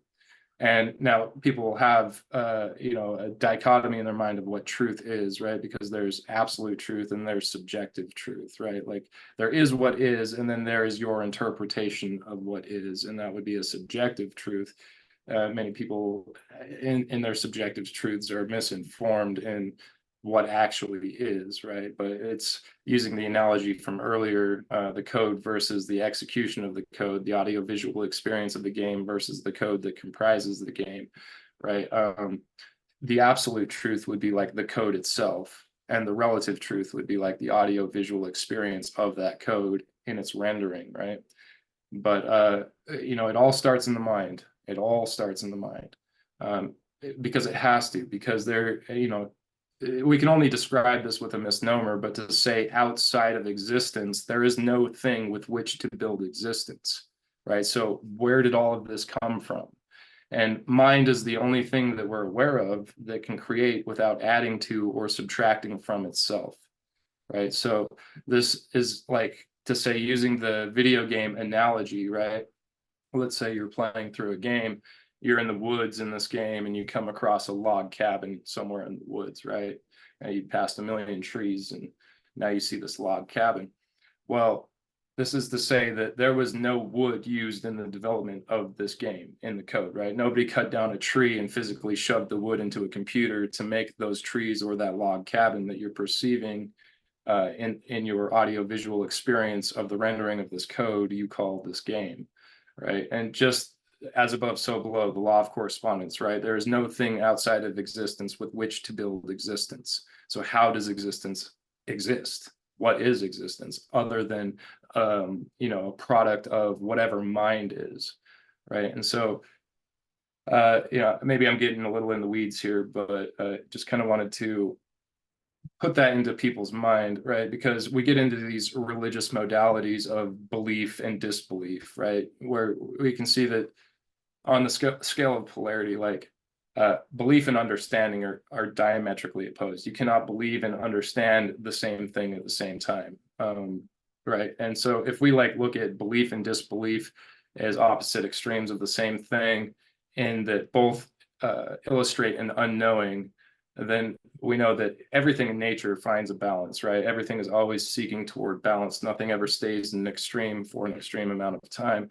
And that balance point between belief and disbelief is consideration, right? Like if you were to make a number line, right? And infinitely in one direction at that extreme is belief, and infinitely in the other direction at that extreme is disbelief, right? That 0 point right in the middle of those would be consideration. And that's where we can be open and objective and get out of these religious modalities. Because, you know, even the word religion comes from the Latin word relegare, meaning to tie or hold back from forward progress. Hence, we have the term in our language to relegate, right? To relegate is to put into a border of limitation, right? And so we relegate our understandings through our beliefs and our disbeliefs into a modality of making assertions about things we don't actually know anything about, or we don't actually understand, knowledge we have yet to experience ourselves, right? And so if we can help correct some of these grammatical indices in people's minds who are the more stubborn or, you know, the more guarded, I think it helps create a better understanding of how they can remain safe in changing what they think, right? Because nothing is permanent. Everything about this realm, this substantive realm, it exists by virtue of its temporalness, right? If nothing was changing, nothing would happen. There would be no thing. So it's, yeah. And Pardon, Cam, sorry. Oh, sorry. I was just gonna say I'm gonna have to go again here pretty soon, but Oh, I mean, before you leave, if you have like a minute or two here, Jamin, do you want to explain the afterglow, and then we can actually just transition nicely, because it's been almost a nice solid 2 hours there. Yeah, There's some yeah. teasers, there's some breadcrumbs for next time. You know, as Hope said, it's going to take us a couple, but there's a nice bookend to this recording if you want to explain the afterglow, and then we can yield Cam back to his duties. Yeah, absolutely. So, well, first of all, let me just put in a plug for, we meet here every Friday for The Start Is Near podcast. We all have busy lives, but I just request that all of us, number one, keep coming every Friday from noon to 2 Pacific time, 3 to 5 Eastern, and bring a friend, bring a kindred spirit, shall we say. Let me go ahead and screen share then, just to talk very briefly, because I know you have to go, Cam, about the after party concept. So I'll just highlight in red here as I go. So what I've done here is created just a very kind of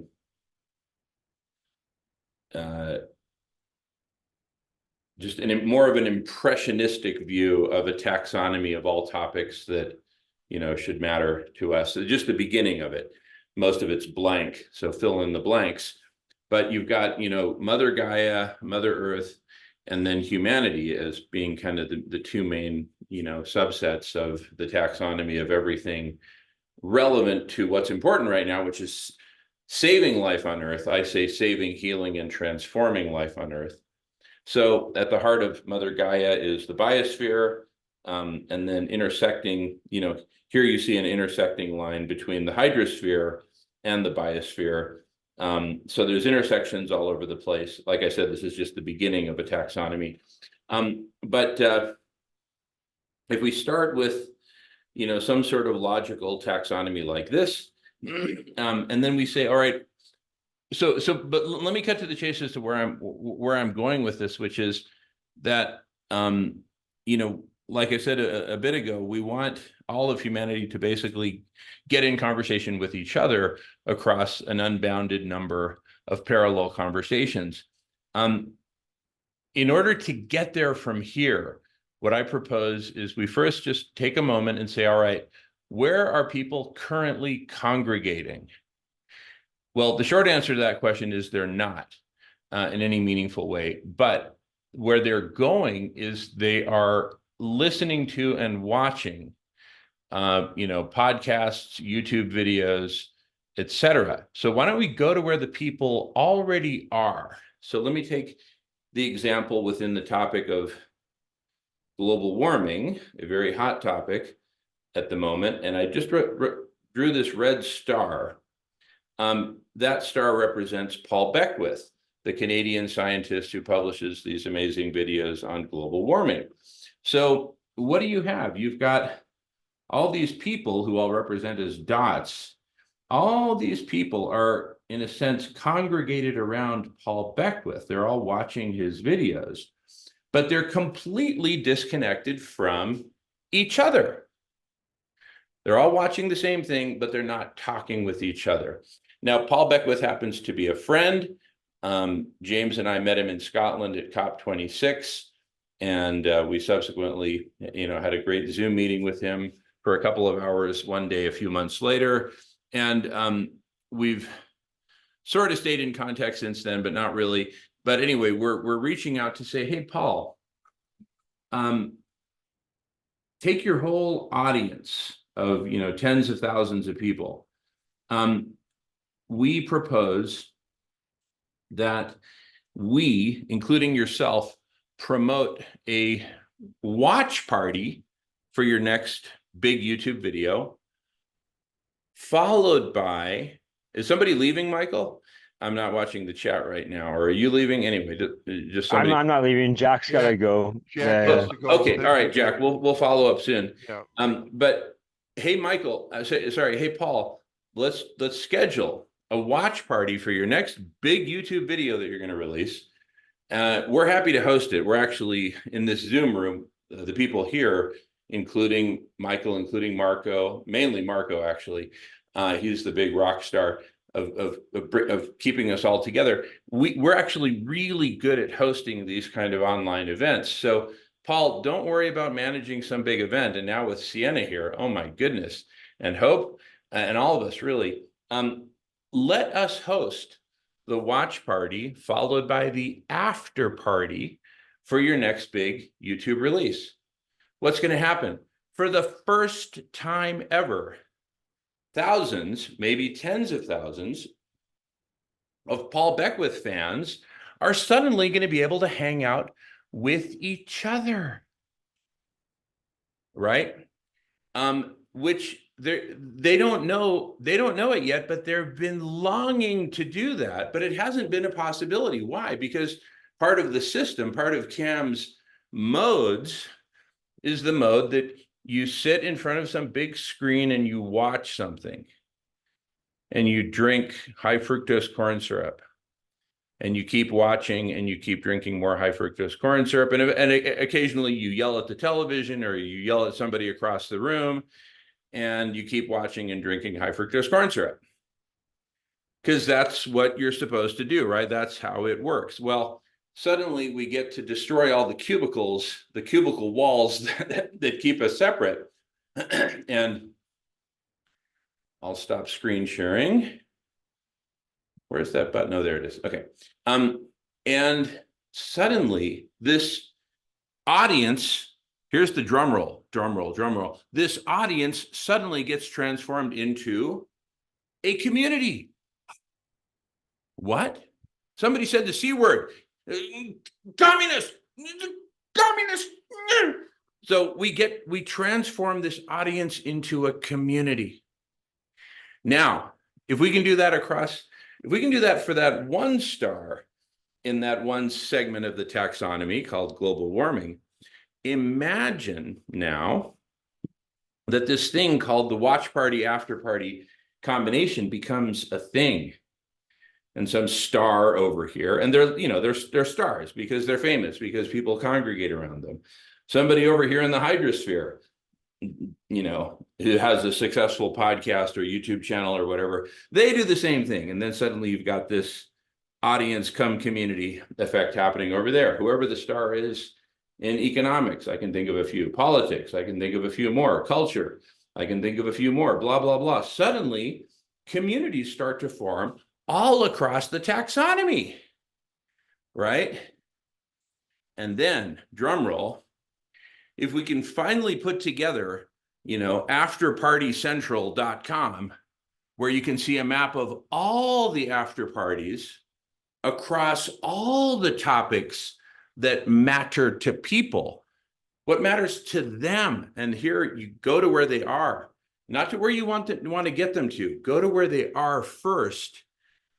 And then they will suddenly learn the magic of community, not because they were, full of all these insights that we're full of right here in this room, but simply because their favorite person invited them to a party. Anyway, That's really cool. I'm sorry, I Go gotta ahead, get going. Cam. But No, I know. before I you- was going to give you an out, Cam. Don't worry, but I want to thank you for before coming. you go, Cam, listen to James, at least for 1 minute. He hasn't I don't spoken. know if he's got time, but James, but if If you you make can, it fast, Cam, I'll just jump in quickly. I'll just jump in quickly anyway. I just wanted to say thanks, Cam. I loved everything that you were talking about. I really do. I put a link into the chat there. I hope you saved the chat. I think that video would be very interesting. That talk by Dr. McGilchrist. It'd be very interesting to everybody. It's very along the lines of what you were talking about there earlier. Loved the conversation. I was engrossed in it, to be quite honest. I have a few visitors, so I was kind of a little laid back and jumping in. But everybody, I was just engrossed in what everybody was saying, so I just left the floor. But it's lovely to meet you all. Sienna, lovely to meet you for the first time. Hope, I know she might have just popped. Oh no, she's still there. So excellent meeting you all. Really look forward to chatting again there later and meeting you again in the future, Cam. I hope I didn't speak too fast there. No, you were fine, James. You were fine. So, All right. Thank you, Stereo. Thank you, James. Hope, go ahead. And thank you, Cam. We'll see you next time. Yeah, thank you. Cam just popped out, but I wish I could have done, it's trying to take this hand away. I wish I could have done a thing where I could have done like the hearts the whole time. It's not coming off. There he goes. While you were speaking, Jamin, and then on Cam, as he was saying goodbye, and James, as you were popping in. But with my hand up, it wouldn't let me do hearts all over the place. Jamin, what you're talking about is it's so exciting because we have the same exact plan. You have the same exact thing. So what mine is like more scaled because I actually see that like what you're doing and what they're doing on communities. What I was going to do with Live Fest is I was going to take all of that and they were going to all be able, all those fans, I was going to actually get those exact people like across the board. That's why social media, because guess what? The CEOs have to be there too. Like all in the same room, and it's going to be designed like a fire, like a fireplace. Like we're all going to come with s'mores and everything and hot dogs. And I had to do it with security in such a way that they literally can be next to their people, but in a safe way that crazy fans don't jump on top. But everyone can feel like they're not this, they're not that. We're just all a community sitting around and listening and talking. This isn't called a fireside chat where people are on stage and we're listening to them and then they leave. This will be like an actual, each community throughout the 5 days will be able to have a chance to be able to go in little portals and experience each other's stuff. And then they can all come together. There will be parties at the end of each day. And then there's going to be the massive one at the end. That's just like a baby part of what I'm talking about. But it's designed. I really don't want to talk too much about it. I have to. No, Hope. Save it for later. Don't worry. We're gonna book into the recording when we're ready here, and then we're gonna talk afterwards off air or whatever. But yeah, don't stress about it. Keep some stuff for later. Because the earth is kind of like that way too. So like we do have to start. We go through all the different levels. We're gonna go through the mind. We're gonna go through the heartbeat. We're gonna go through the lungs. We're gonna go through it all. And then we're gonna all come back together to the center, and then we're gonna all expand out as we leave. So it's we're working on the same things. You're working on the buildup of the mini versions between each set, and then I'm working on the culmination. And this is like the first year of it. But yeah, and then it grows from there. I think, Hope, I've suggested to you before, I think that now that you guys have all met and I can like rest a little bit, we're off to the races here. Like we're gonna accelerate in a way that I don't think we anticipated. It might be disproportionate to your goals so far, but Jamin, I'm gonna let you wind this down. Sienna or James, do either of you want to speak before we hit the record button and then go back to the afterglow?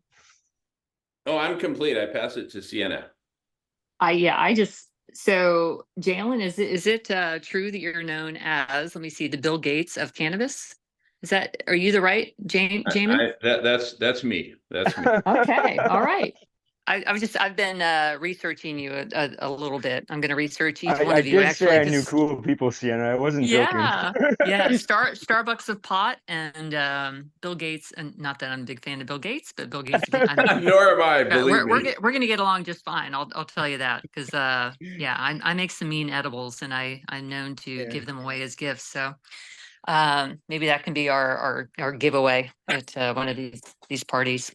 So actually, Jamin, sorry, go on, Sienna. Sorry first. Oh no. I Hope, I'm so excited about everything. I'm so excited about all of this, but Hope is, I think she's been incorporating, these ideas that she's had for decades, for a long time now, and she probably has a lot more momentum than we do, or that I do specifically. I've just been waiting for my tribe. But I'm stoked. Honestly, I'm stoked.